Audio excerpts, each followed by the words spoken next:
Dari sekadar sedang makan juga bisa jadi sebuah esai, sedang jalan-jalan bisa jadi sebuah esai.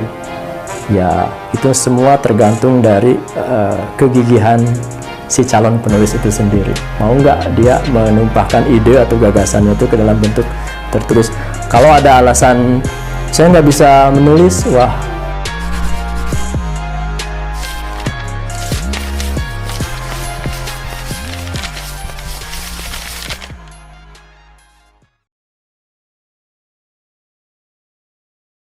kalau nanti siswa-siswa favorit Kang Edi nonton video ini, pesan apa yang ingin Kang Edi sampaikan buat mereka?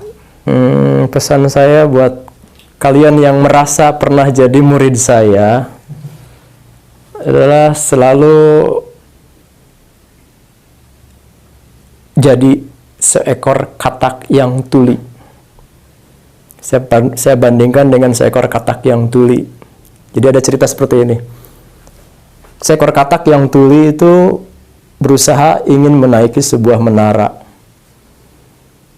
Saat katak-katak lainnya atau binatang-binatang lainnya yang menonton dia, banyak yang berkata, wah nggak mungkin kamu bisa naik menara itu. Nggak mungkin, sampai kapanpun kamu nggak akan bisa.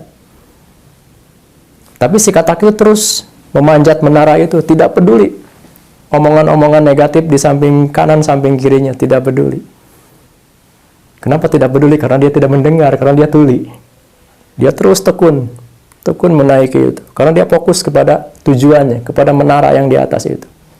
Karena ketekunannya, karena fokusnya itu, ya akhirnya mampu naik ke sana, ke menara. Kalau saja dia tidak tuli, kalau saja si katak itu tidak tuli, mungkin dia mendengarkan omongan negatif itu dari sisi kiri, sisi kanan, dan dia bisa terpengaruh.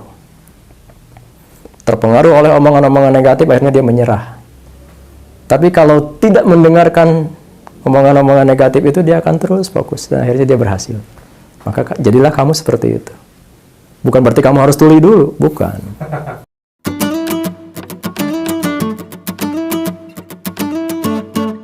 Kenapa orang-orang harus baca Bengkel Manusia?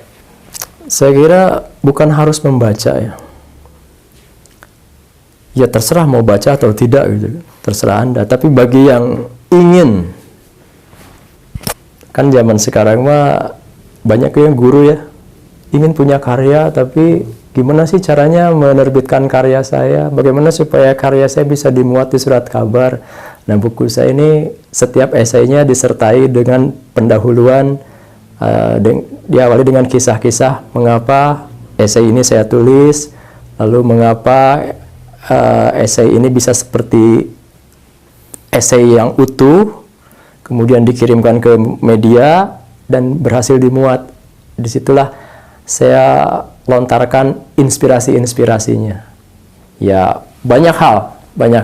Seperti tadi yang jangan tolak ABK di sekolah, itu inspirasinya dari curhatan seorang ibu-ibu yang mendaftarkan anaknya ke sekolah tapi ditolak terus.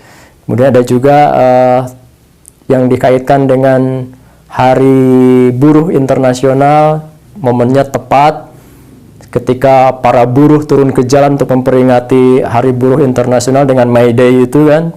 Mereka rata-rata mengajukan upah minimum regional, perbaikan upah buruh. Nah, sementara guru tidak turun ke jalan, dia tetap mengajar di sekolah meskipun upahnya kecil. Nah, disitulah saya menuliskan sebuah esai yang berjudul Upah Minimum Guru Honorer. Ya, sudah saatnya guru honorer itu mendapatkan upah yang minimal setara dengan para buruh lah. Karena bagaimanapun mereka dilindungi oleh Undang-Undang Kerja.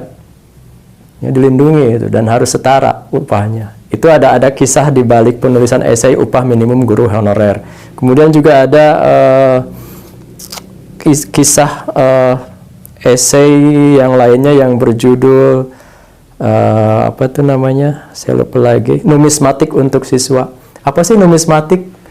Siswa tidak tahu apa itu numismatik. Ya, saya pertama kali saya lihat-lihat apa itu uang, ada uang kertas, ada uang logam gitu kan. Kemudian ada saja komunitas atau sekumpulan orang yang mengumpulkan uang-uang tersebut. Itu namanya apa? Oh, itu namanya numismatik. Saya tulislah sebuah esai yang berjudul Numismatik untuk Siswa, bahwa numismatik itu atau pekerjaan mengumpulkan uang baik dalam negeri maupun luar negeri itu akan sangat bermanfaat karena di situ ada perjalanan sejarah suatu negara dari tahun ke tahun lewat gambar uang-uang itu, mata uang itu. Idenya bisa macam-macam, dari sekadar sedang makan juga bisa jadi sebuah esai, sedang jalan-jalan bisa jadi sebuah esai. Ya, itu semua tergantung dari kegigihan si calon penulis itu sendiri. Mau nggak dia menumpahkan ide atau gagasannya itu ke dalam bentuk tertulis. Kalau ada alasan, saya nggak bisa menulis, wah, itu bukan alasan. Semua sekarang itu gampang kalau mau menulis. Yang punya akun Facebook itu sudah sangat terbantu agar dia bisa menjadi penulis. Mengapa juga si Tuan Zuckerberg menuliskan pertanyaan, apa yang sedang Anda pikirkan? Itu sebetulnya membantu kita untuk bisa menulis. Apa yang kita pikirkan, tuliskan saja. Saya sedang ini. Ya, itu akan menjadi sebuah tulisan. Kemudian jangan ribet-ribet kalau kita mau menulis itu harus tema-tema yang wah, yang keren. Tema-tema yang sederhana juga bisa menjadi tulisan yang inspiratif gitu kan. Pakai metode ini saja, metode LDR. Lihat, dengar, dan rasakan.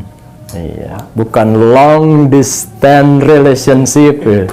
Lihat, dengar, dan rasakan, LDR. Seperti itu, mudah saja ya. Mudah-mudahan jadi inspirasi untuk Anda yang mau menghasilkan tulisan yang bisa dimuat di media cetak, baik nasional maupun lokal gitu. Ya, banyak cerita di balik penulisan esai-esai yang ada di kumpulan Bengkel Manusia ini. Benar ya? Siap. Habis itu nanti pertanyaan-pertanyaan. Itu esai pertanyaan mah eta